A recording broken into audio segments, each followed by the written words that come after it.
Сложно е да се каже, защото не винаги материалната страна на въпроса е определяща. По-скоро това доколко си успял да постигнеш нещото, което си мислил в началото.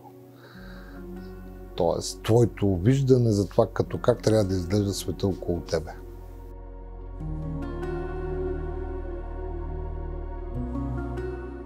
Да не се съобразяват с общото мнение, да търсят това, което на тях им харесва.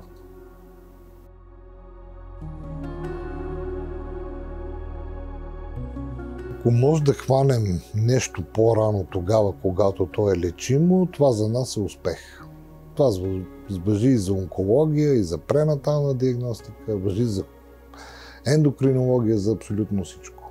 Това е нещото, което е нашата задача като хора, които занимаваме с медицина.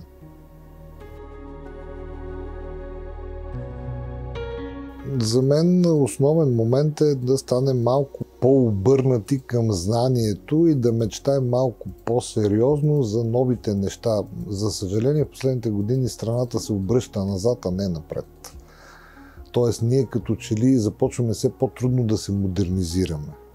Това е голям проблем за мен.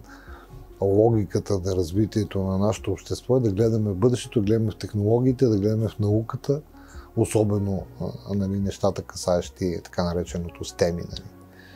Това са важни неща. И те пораждат след себе си всички възможни успехи. Практически в момента имаме една научно-техническа революция, колкото и това да звучи, като изтъркано клише от близкото минало, но реално тя в момента се случва. Ние като че ли малко отстрани я наблюдаваме.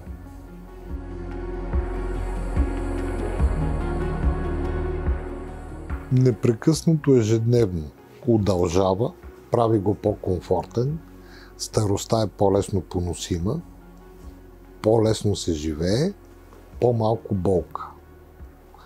Това в нашата сфера прави науката ежедневно.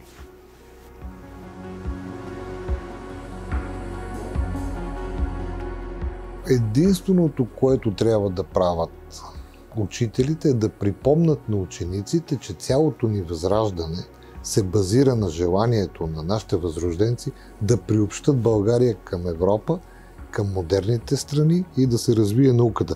Не забравяйте все пак, напред науката е слънце. Това е може би хубавата ни възрожденска песен.